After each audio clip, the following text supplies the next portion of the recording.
Hey everybody, welcome to episode 16 of the Make Music Income podcast. I'm here with my friend Stevie B. Hello. And today we are going to talk about luck and success in music licensing, in the music business in general, and your music career basically. How making income is dependent on luck, and what is luck? And if you're looking at this episode and going, I'm not sure I should listen to this. If you've ever had anything happen to you, there's probably an element of luck involved in it, in your success. And I know it has been in mine, and we're going to get into that today and talk about that. But first, I'm going to let my friend Stevie B talk about his week this week. What's been going on, man? I think I know, but well, yeah, not a whole lot. I mean, my week was brutally interrupted by trying to set up my new Mac Mini M1, which I have completely now. It's fully functional, and damn, is it fast! I know everyone's been saying that, like people have been saying this online since the M1 came out. Like, wow, this thing's fast, dude. Jumping from 2018 Intel to 2022 Mac Mini M1 is like crawling out of the dark ages. I can't imagine. And you know where I am. I'm 4 years behind you. Yeah, you're running a crazy old machine. I can't even believe it. You're not like huge on like piling up the plugins and stuff like that. And I feel like your sessions are a little less CPU intensive, but man, it's like light years difference. Anyway, so really happy with that, although it did severely interrupt my workflow getting it all set up, but it's good to go, and I'm using it now, and I'm back to writing, so that's been great. And right after we finish up here, I got to run to the studio, a real mixing studio. A real studio, whatever that means. Fancy mixing desk, outboard gear, expensive speakers, all that stuff. I'm mixing. I'm going to help mix a couple of singles for my band Wooden Horseman, which has a bunch of gigs coming up, and we're really excited because you are allowed to dance officially in Vancouver now. You got to wear masks. Wow! Inside, I didn't know dancing was outlawed. What are they, Baptists? Dancing was outlawed here in Vancouver, but you are allowed to dance now, which is good for us because we are sort of like a danceable kind of bluesy. It's a dancey town. Yeah, anyway. So that's what's happening for me today. I gotta run to the studio right after this, and I'm excited because it's. Are you mixing through the board, or is just mixing together? We're mixing through board, through all the things. We got a bunch of old school outboard gear, as well as like plugins and all that kind of all that thing. So, and I'm really excited. I haven't been into a proper studio in some time, so it'll be fun. All right. So, what else is going on? Is that pretty much it? That's pretty much it for me. Yeah, I can't think of much else. The Academy's trucking along as usual. Got a bunch of track reviews I got to catch up with today, and what about you? What's going on? Well, I did my second live today, and I did it on a topic called "Is Stock Music Worth It?" So, if you want to see that. I can put the link. I'll put the link right up here because by the time we do this, it'll be up there. I mean, it's up there now because it was live, but it was a lot of fun. And I really talked about, really, is anything worth it? I mean, is stock music worth it? Is sync licensing worth it? You know what? I've made at least 6,000 to 7,000 more with stock music than I've made on, sync, and I say that because I've never made anything on sync, right? Yet. Right. I mean that likely will be a bigger income in the future because of the way it could stack up. But anything, going and doing gigs, going and doing this thing at the studio with your band, anything, is any of it worth it? And how will you know if it's worth it? And so we tried to steer it eventually into what we're really doing music for. Why are we really It's a labor of love, man. Absolutely. You know, and that's basically what I ended up in. But it was a really good conversation and a good steady stream of 26 to 30 people or so, 20 to 30 people all the time.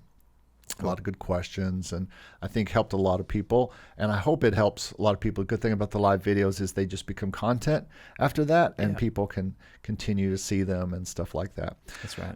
I had 2 pitches to briefs last week that did not involve Taxi. One was a pitch to a Christmas song through kind of a sync agent guy that I know, and he likes a lot of old sounding stuff, and so this was off an album of like older Christmas type sounding songs that I did last year. And this was a song called What's in That Bag, Santa? And it's really cute. And they needed it for a specific movie scene where the character is singing this kind of cutesy song, you know, and it needed to be original. So he pitched it for that. So we'll see. You're singing in that, right?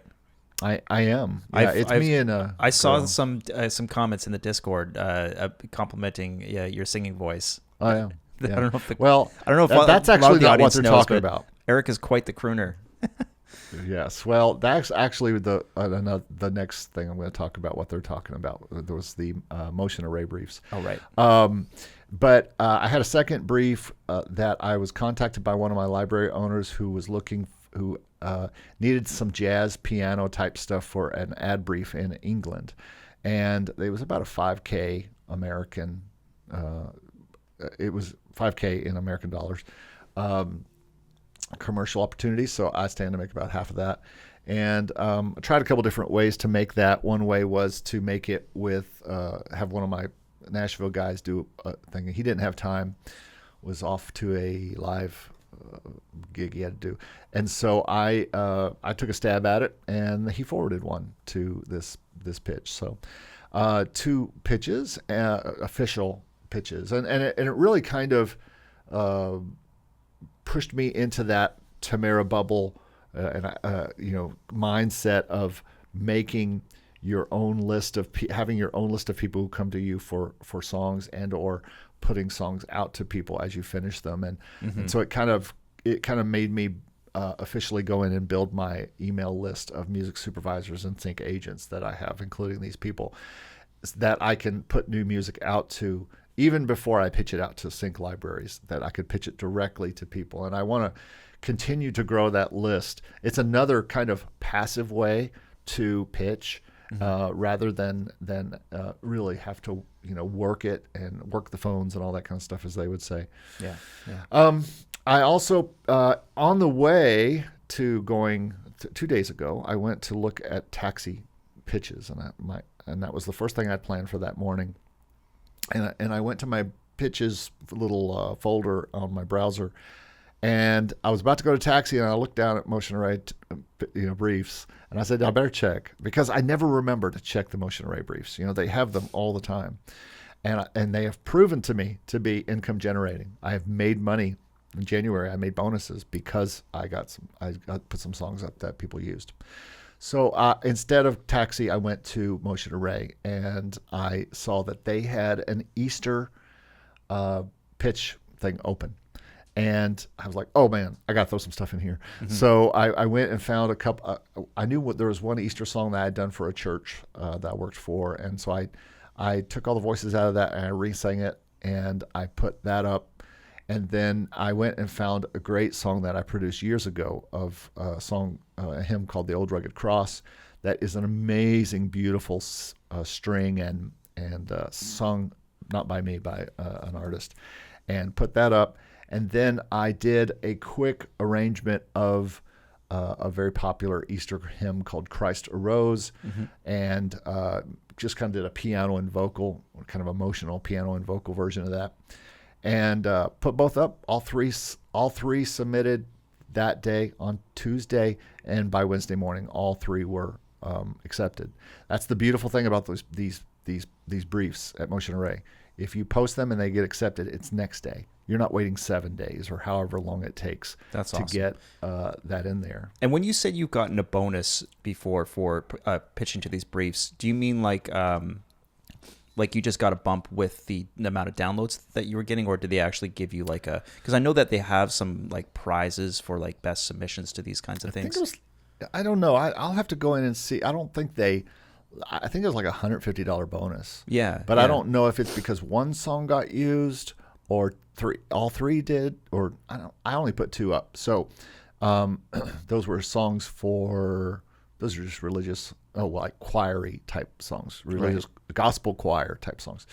And I only put 2 up, and for some reason, the only comment was, it says, you gave us something that helped our clients and was helpful to somebody.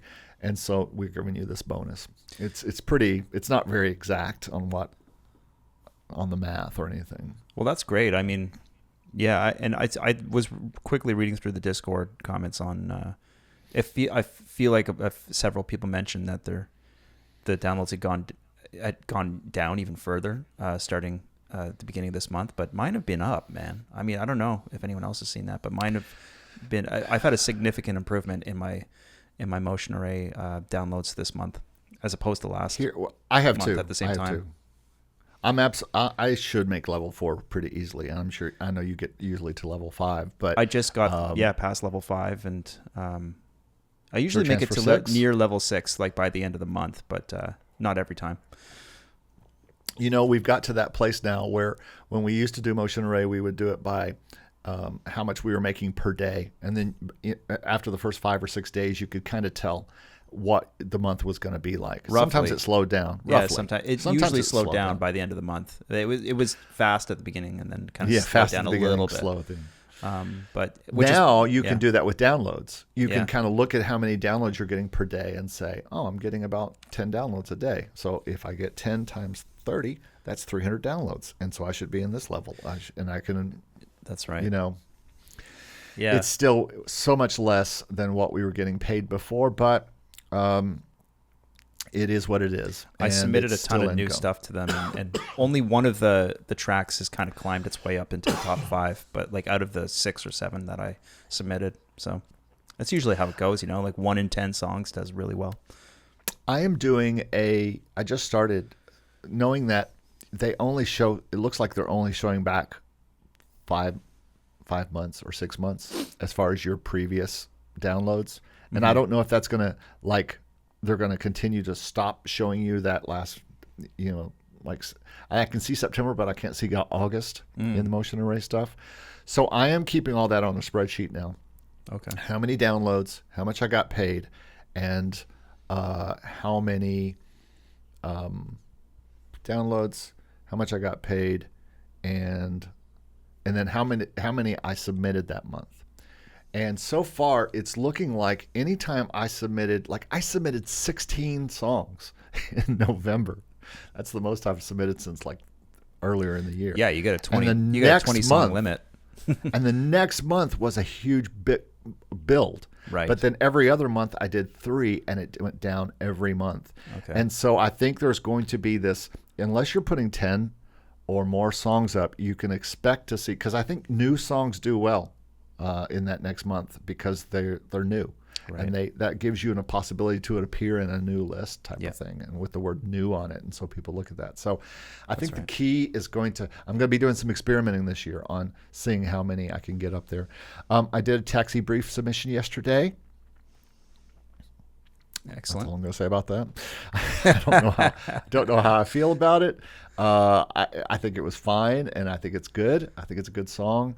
But I'm having trouble with doing taxi briefs. I mean, I'll keep doing them because this particular one was a percussion one, and it's going to be part of this percussion album that I'm working on. So it's really any percussion thing I do for them. And they have a lot of them lately, like marching band, percussion, and different things like that. And I've been working with a Nashville drummer on that, but I did this one by myself. And, I'm using them all for this album. If nothing else, I'll have this full album to pitch to exclusive libraries and or have this album to add more to and get it ready, and then so I look at it that way. I'm preparing to sign my 5th contract with Sony BMG, with my Sony BMG library, and waiting for 2 albums to drop there in the next month. And then I'm also working on a country album for them, but I want to say this, and it's just so people will get a sense, because I don't think people have a sense of what we do. And you could do this too, but I'm going to just say this week. Okay. I also did the work that I do for clients this week. And here is less than half of what I have going on for clients. I finished and mixed and mastered a single. I'm redesigning 2 websites. I guided a jazz Christmas album that tracked yesterday in Nashville, and I'm working on a track for it right now. And this is all in the past week. Guiding a new rock metal project and trying to help him with his songs and make sure they're ready to track.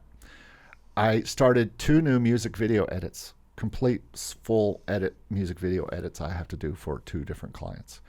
I launched another artist jazz single to Spotify, and we're getting ready to do all the stuff for that, marketing stuff for that. I'm writing a country song for another artist. I started 2 other singles for 2 different other artists. And that's just less than half of what I did just this week for people and what I have to do for them.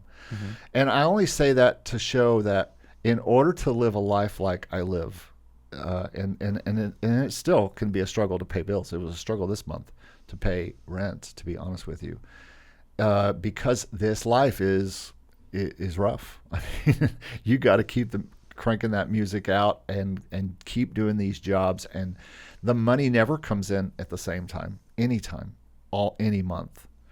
And so it's interesting. I'm talking about this on the day we talk about luck and success, because I'm lucky every month if the money comes in at the right times to pay the bills. And I don't have a lot of savings because I have had savings. I had savings until last year. And then over the past year, it's been really tough with clients like going away and coming in, or not being able to pay, or COVID and having trouble and all this kind of stuff. So my savings are depleted, and I have not been lucky. There are other times, like first year of COVID, I was pretty lucky. Every client stayed on. I felt lucky because a lot of people were losing their jobs. A lot of people were doing stuff, and I was lucky. All my clients stayed, and I even got new clients. Mm-hmm. Last year, I got lucky because stock music started. I got into stock, and that started doing well for me. And now, is that luck, or did I work for that?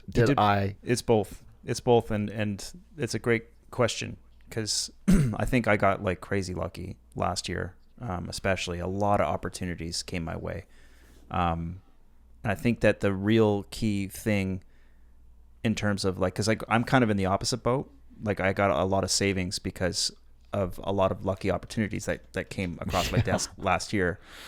So I'm not in the position right now where I'm feeling like crazy stressed out about hustling. Like I am hustling. There's a lot of things I'm doing, and sometimes I do get stressed out, but I'm banking on like a good chunk of savings right now until that next opportunity comes around. And I think that one of the key things to understand is you have to leverage those opportunities the best you can. Yeah. It's kind of like playing poker, you know. It's like just because you get 2 aces in your hand, it doesn't necessarily mean you're going to win. It's a lucky, 2 cards to get. It's the best that you can get, but you need to know how to leverage that, like to the maximum extent, in order to make the most of it. In the same way that Olivia Rodrigo remix opportunity came across, my desk in December. I mean, that was lucky, in a sense, it is lucky. But knowing how to get the most out of that was very, very important. And that wouldn't have happened without some experience. I'm thinking back to a time a couple years ago, maybe 3 years ago, actually, when a director got in touch with me through a referral, and I felt like it was a stroke of good luck, because the market's so competitive for that kind of work. But the upfront fee that he was offering for the project in question was very low. And there was 2 ways I could think about it. One was, I could be like, well, I'm not going to work that hard on this because I don't know this guy. This is a small fee. and like I got, bigger fish to fry. So like I'm not going to spend a lot of time on this. But for me, when I got that opportunity for me, it was just, it's like my thought process is like, I'm going to work my ass off on this project for whatever the fee is, even if it was like abysmally small. And the reason is because I want to develop relationships. Yeah. And I blew this guy out of the water. I blew him out of the water. When I gave him the project back, he's like, "This is insane. It's amazing." And that same guy hired me for 3 more projects after that throughout the years. So, like that is taking an opportunity that's, lucky to some extent and leveraging the hell out of it, because we all get these little opportunities, and sometimes they don't present themselves to us as being like, oh, you got super lucky, Sometimes they're just like, it's just a small opening. It's just a small opening, and you gotta like, do the work to allow those to grow and to turn into things that would be considered lucky in the long term rather than the short term. Yeah.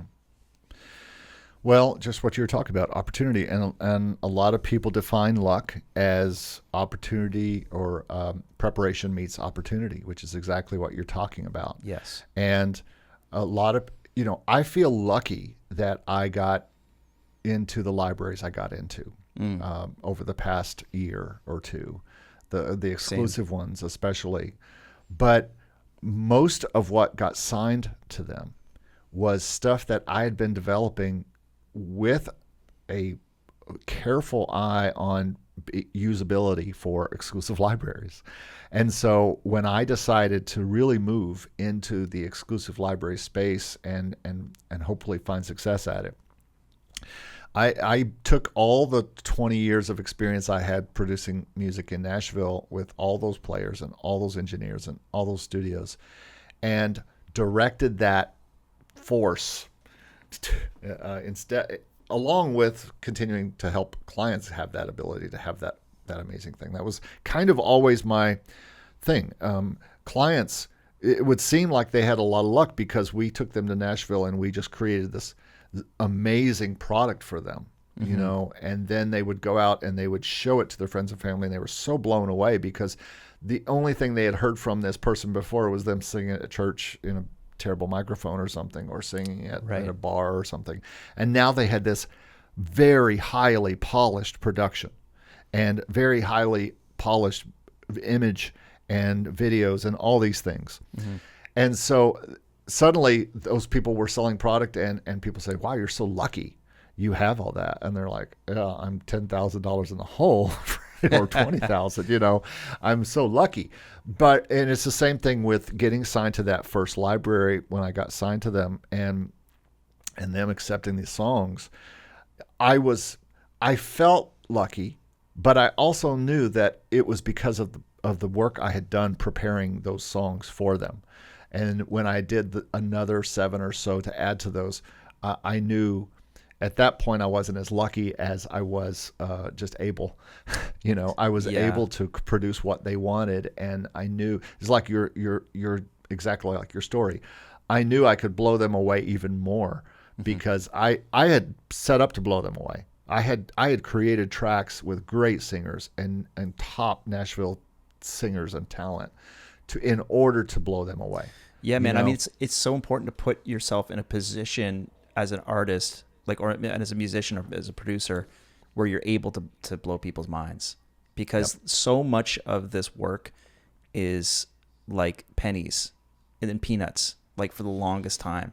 But if you keep blowing people away, the peanuts goes away and it gets replaced by something a lot more valuable. The money gets better, the opportunities get better. People notice because it's a rarity for people to be blown away. It really is. That's the thing about my whole business the past 20 years. People don't usually go after the very, very best they can get.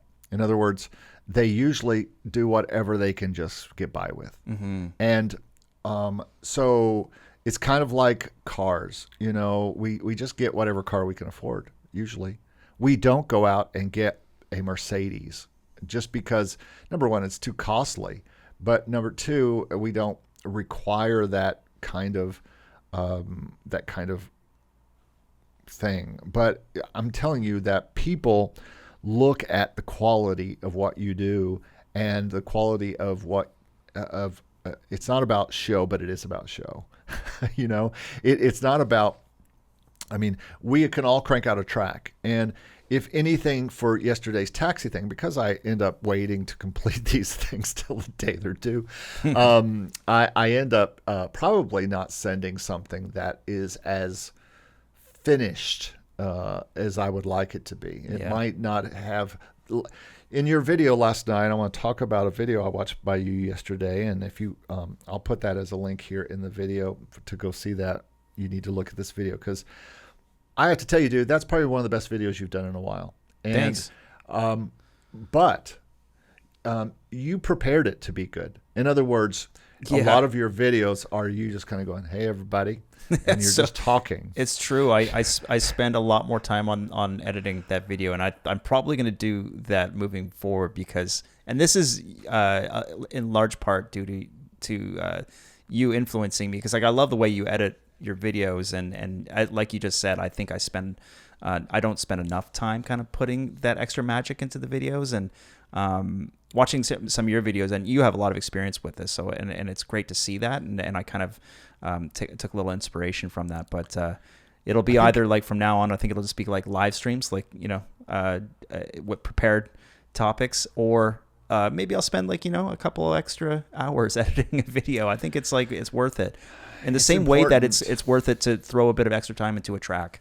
It's that preparation meeting the opportunity of someone watching. Yeah. When someone watches, you want them to stay because the information comes at them quickly and continues to come at them. Mm-hmm. And by doing jump cuts and edits and keeping it tight, doesn't mean you have to do a 2-minute video. Can you imagine somebody just putting out like a 1.5 minute video or a 2-minute video? Just kidding. But seriously, I edited my video last week and it was only 8.5 minutes long. And, I usually like my videos to be about 10 or so because, you want to have them have some heft to them. And it's kind of a YouTube thing. Your videos need to be this long, blah, blah, blah. But it was what it was. And I edited it and I did what I normally do. And I write my script out and I go through it all. But I think it's really important to keep people's interest. And it's no different in the song. You talked about this in your video last night. Yeah. You've got to keep people's interest. And so, but what you talked about was your last step. One thing you didn't talk about that I think you could have talked about more in that video was your actual playing versus because that's a step too, that a lot of people don't do. I think a lot of people will bring in, did you play any on that, guitars? Yeah. So I think that's something, and I do too. I actually play on them instead of there's a lot of people who just pull loops in and they just put loops everywhere. And I do both. I do both. Loops. Like, we talked about this last week, I think, the playing through / like the loops. But like, the example I used in the video was like a loop.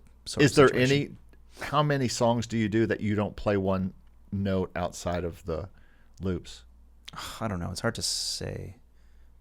Wouldn't it be most of them? Most of the tracks I do, like I kind of focus on like hip hop stuff. So I think most of the tracks I do are like kind of loop based, like 8-bar loop sort of thing. But they don't have any guitar bass in them that you played. Oh no, so lots of them have guitar. Lots of them. Well, that's what I mean. How many don't have you actually playing guitar or actually playing bass in them? Probably no bass or guitar. Very little. Yeah, very little. Yeah, exactly. Yeah. And that's a step that you take and I take when we play. There's very little things that I ever do without actually spending time playing. Versus throwing stuff together. And I think you could have probably put that in. But your final step, where you go in and add the bells and whistles, I think is an important step. And that's something I probably don't do enough of because I like to be a little bit more organic and not so producey. Right. I just like to play it like a band would play it. And that means not adding tons of bells and whistles. And so I do less of that than you do. I should do more, though.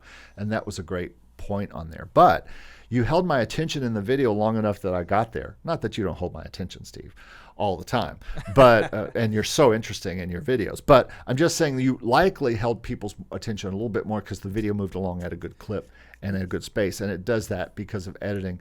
Because we all tend to sit here and go, you know, just what I just did. Well, yeah, me especially. The viewer retention is the one. I think the one factor that that is most important for the algorithm to serve your video as a recommendation. If the watch time is like is a higher percentage than normal, then they're like, hey, this is a good video, and they'll start recommending it. I didn't think the video would do that well, but it's number right now. It's number 2. Out of all of my videos in terms of the amount of views per the time it's been out. Yeah, I'm not surprised by that. And it's because and that's not luck. That's preparation. Yeah. You know, meeting the opportunity of your audience. And so I think that's a very good example of what we're talking about here. And so, you know, like today's video, even with my lives, I wrote a long script. Because I don't want to be tied to only sitting. I watch people do this all the time because I watch them and they go like this. This is the live video. They're sitting there waiting for a question to pop up. Yeah, they're looking through the questions. It's pretty. They're looking through the questions, trying to figure out: should I answer that one? Should I answer that one? Okay, so and so says this. You know, I just think that's so boring. And so with my lives from the beginning, I said what I want to do is have a script. And from the beginning, I'm not going to sit there for 5 minutes and go, does anybody hear this? Anybody watching? I mean, I'll ask if somebody hears it, but I'll go ahead and start with my script.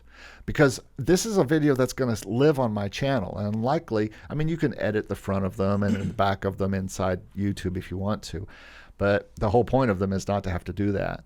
So what always kills me is as soon as you press start streaming on OBS, like you're live, and so but you don't see it pop up on YouTube. Like there's a delay of maybe 10 seconds or something like that. So you're always sitting there like, am I live? Am I live? And then that's of course being broadcast. So I got to remember that as soon as I press that button, then it's good to go. Well, yeah. What I do it much more simply than you. I do right through YouTube Live, and I don't use OBS yet, and so I just start talking. And this app allows me to have this mic go through the app. You know, it chooses. You can choose the sound you want. So I'm not stuck to my camera. So by using this app that I'm using, this Camo app, it's pretty cool. And so I'm good to go. Right when I press go, and I keep my iPad over here, and I just make sure I turn the sound up and see if I can hear it as I'm going, and it's a simple setup. So far, we'll see if that keeps working. All right, so let's get back to luck. And you know, like I said, I made my own luck with Sync. I prepared to approach them very carefully. And I think most people just take whatever they have and throw it out there. Yeah. And I think they do the same thing with stock. And I'm guilty of doing that with stock last year. I just threw everything that I already had in there. I didn't consider that people might really need corporate music or lo-fi music or whatever the needs are by people. And I just threw everything in like a dump truck. I just dumped it all in. Now, I did have some luck with stock because I had a big bunch of songs to throw in there. And with Motion Array, they're a little different than most than Pond 5 or Audio Jungle, where I think the people that go to Pond 5 or Audio Jungle are looking for certain kinds of things. Like I heard somebody yesterday say, yeah, Audio Jungle is definitely corporate based, and Pond 5 is generally up tempo rock and up tempo based, like acoustic rock or rock and pop stuff based. But Motion Array, I think, is a different library. I mean, they love those things too, but they'll take a lot of different things. They've done a lot with. I made a lot of money with religious stuff there last year. As a matter of fact, that was what I pitched the other day, and what I pitched in January that made me a bonus. They take vocal music, and I do a lot of vocal type things, and so yeah, they've even asked me after I submitted a song, can you do a vocal to this? We love this song. Can you add a vocal? I'm like, well, who asked that? I really didn't design this for my key. I was like singing down here real low, but they put it up and they liked it, and it actually did some things. So, yeah, I think that's the big thing, and it actually goes back, and it's the same thing with I'm looking for a job right now teaching at a school. I'd like to bring in consistent income from a university job. Well, I couldn't have done that unless I prepared for that, and that meant going and getting a master's. And in some cases, if you're young enough and it makes enough sense, getting a doctorate in order to teach, because some 4-year college requires you to have a doctorate. So I'm not going to be doing that. But if I was 10 years younger, I might do that. But I'm not going to do it now because I don't want to do that. But anyway, so getting this teaching job required preparation, and that preparation. And so if I get a job, I'm not lucky. I am prepared. I am, so. Yeah, prepare first, and I mean, I felt like I was really unlucky when I joined Audio Jungle initially. I didn't, realize how bad it would get, but like I knew that I'd missed like the golden years, when I got on. And so, when I first started, I was making like $200 or $300 a month there. And I was like, oh, I wish I was like, I wish it was back in 2014 or whatever, when people were making like $2,000 a month. Like that would have been great. And I felt like I had missed an opportunity. I felt like I was unlucky. But at that time, little did I know that like, Motion Array was still like a gold mine. So I was lucky to sort of be prepared to join them and Artlist as well. And it's, and those opportunities, they come and they go. There'll be something else if you feel that way about Motion Array or Artlist. If you like, then just go back to the drawing board, keep focusing on the quality of your music, and another opportunity will float by you. I guarantee it. There's always opportunities out there. I mean, considering the amount of media that's being produced these days. I mean, like with sync and stuff, like, yes, it's like it's an extremely competitive and saturated marketplace. But man, if you focus in on like making amazing music, it will find its way to where it needs to be. I guarantee it. But it really comes down to just being prepared. Like, it comes down to just being vigilant about getting to that level, of quality. Like, you really got to be putting out some really good stuff. But if you do that, and that's just a matter of time, it's a matter of like just practice, you'll get there. Yeah. And even if you have to go seek help from someone else, even if you need a producer or a partner to create the quality that you need, and this is more, this is more for sync, but certainly could be for stock as well. I mean, and like do that. Like I would totally recommend doing that, like just to learn from them. Like I had a friend who's a much better producer than me, and like I asked him to mix something for me just so I could go and like watch. And I traveled to Victoria, which is on the island here, and I was like, hey man, can I just be in the back seat and watch you work? Yeah. And like he's like, yeah, sure. Man, I learned so much from that session. And I paid him to do it. And I watched him work, and I was probably bugging the hell out of him because I was like asking him a question like every 2 seconds about like what what he was doing. But he was happy to. Most people are happy to share. Some people are guarded, but like most people are like happy to share because people like that, they don't get a lot of attention sometimes. So when someone like me comes along and is like, hey, I'd really love to watch you work, they'll be like, yeah, sweet, come check it out, watch and ask questions, and people are happy to help. So if it's like, if you are in a position where you're not so sure about your mixes or your masters and stuff, like pay someone else to do it, and then and ask if you can kind of tag along. That's a great idea. Yeah, especially, and this is how we can tie this, because this is not only for people like you and me who make all our living in music, but for part-timers, people who do this on the weekends, people who have real jobs full-time, and they go, listen, I don't know how I'm going to level up enough to be prepared for the opportunities. Well, find the people.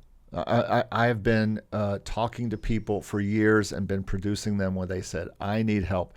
I don't think either Steve or I are above helping anybody who would come to us and say, can you help me with stuff? Now, we might be limited by time because we're busy preparing for our own opportunities. But at the same time, there are lots of people in Nashville, in different areas where you are, that are very talented, and online. Just go to soundbetter.com. You can find engineers and singers and all the people that you need, players and all the kinds of things. And let me just say that preparing for stock music should be different than preparing for sync. If you're trying to approach a Sony BMG library or somebody big, okay. If you're trying to approach somebody big, you're really at the mercy of having to create really great stuff, and so you're going to have to decide how you're going to make that stuff and how you're going to put that together. On the stock side, I'm not so sure you need to be spending a lot of money, but you can spend a little money. Like you could use something like Fiverr, or use something like, what's the other one? The other Fiverr-like thing that's a little bit more professional. I don't know. I can't remember. But there's other Upwork, and you could use those two things and find people that could produce for you cheaply and help you finish your mixes. A lot of my clients, I understand you want to learn mixing, and I understand you want to get going quickly, but you can be stuck in that, I want to learn mixing, and never putting anything out for a long time. So to kind of finish this topic up, this thought up, I think we've made the point clear that you need to be prepared. If that means finding someone else to help you, then find someone else to help you. If that means that you need to do something else with your training or whatever, but be prepared. Do the best work you can and use that for what you're going to do and try to get into, whether it's sync licensing, whether it's stock music, whether it's Spotify, whether it's being an artist and making a CD or making songs for singles, whatever it is. Mm-hmm. Don't be afraid to prepare, and sometimes that means preparing with other people who can help you do these things at a very high level. That's right.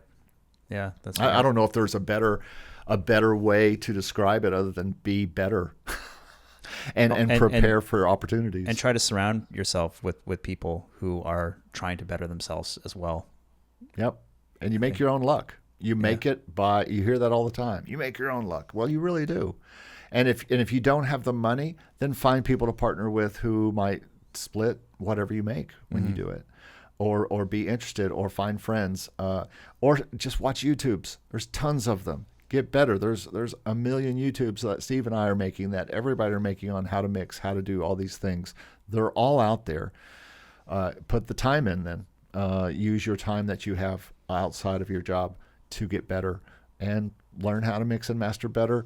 And it might be a longer road for you to be prepared for the opportunities that come your way, and new libraries that pop up, and ones that you find when you do searches or you buy somebody's book on where the libraries are. And you want to get selected by there, and you'll feel lucky when you get selected, but you won't when you know how much work you put into it. You'll be more like, well, good, I deserve to, because I've put a lot of money and time into this. It's a time investment, man. I mean, it's like, that's the gist of my bonus tip in the video that I put out. It's like, cut out some of the stuff that is unnecessary, or some of the bad habits. There's got to be one. There's got to be one bad habit that you can cut out. Before I quit my job, I was working at a coffee shop for 7 years or something like that. 8. 2 different coffee shops I worked at, and that was I was doing it full time, 9 to 5 kind of thing, Monday to Friday. And I would wake up, on average, probably 4 hours before I had to go into work, and that was the time that I used to better myself and to apply, and learn and to practice daily. It was like going to the gym for me. That was my morning routine. Get up, get a coffee in me, and put at least 3 hours down on music production. I didn't do that for the whole 7 years I was working, but maybe for the until I quit, maybe about 3 years. And I would go do gigs after work too, long days, man, really long days. I was burnt out. And then when I was finally in a position where I felt comfortable about quitting the day job, then it was all day. All day was just music making, and then the speed at which I was starting to improve was exponential. So it all just kind of built on itself. Dude, I think mine has gone back to when I was 17 and had my first keyboard, or had I didn't have computers back then, but I had a reel-to-reel and microphones and stuff, and I would be down in my dad's basement with headphones on, and I was working on that till I got tired, 1 o'clock, 2 o'clock in the morning, and I did the whole night thing. I did exactly what you did, except even when I got married, my wife is a morning person and I was a night person, so I would do it from 10 to 2, for 30 years, or 20 years before I kind of became a morning person. Now I'm like you. I would much rather get up and get stuff done in the morning, but that's back when I had a job, and I always had a job until 2000. I always had some kind of full-time job. So, it's find that time and use it. Prepare yourself and get ready for opportunities. And again, I can't stress this enough. Find help if you are not able to do it yourself. Totally. Because otherwise you could run the possibility of just continuing to not be ready for opportunities. Yeah. And then the luck won't come your way. Yeah. So finding help is key, and if you can, find it, in-person help. I mean, courses are all great too. I've taken lots of courses. There's tons of online courses that you can get. Yeah, absolutely. Free ones too. There's tons of YouTube videos that are awesome. But man, if you can set aside a little bit of cash and ask somebody to help you in person, give you one-on-one lessons, man, those are killer. Those are really if you find someone who's willing to do that for you, you can learn a lot, real quick.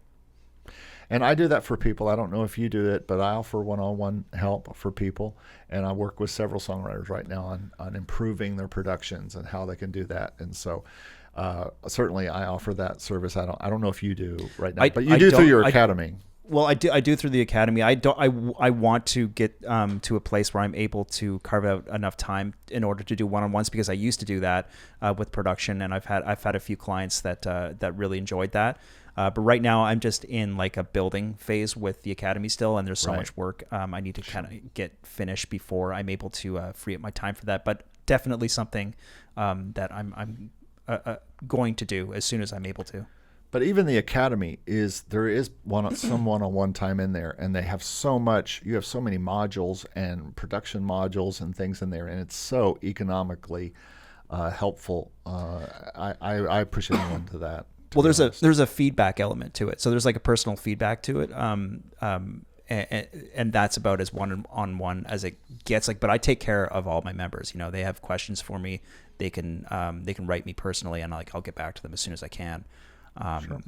But in terms of one-on-one video consultations kind of thing, I'm not quite able to do that just yet, but definitely want to get there. And I know that you do that kind of stuff. And I do one-on-ones, and you'll find it in the information below in the podcast and on YouTube. You'll find that information to Steve's Academy and to my one-on-one coaching as well. So well, everybody, thanks so much for being part of this today. It's been a very interesting conversation, and I hope you will continue to work and prepare for the opportunities. So luck isn't even a thing. It's just something that happens after you do the work and find the opportunities. It's always floating around. Just make sure you're ready for it. Absolutely. Well, thanks, everybody. And we thank you so much for listening and watching this podcast. And make sure to put any comments below, and we'll talk to you next time. See you guys.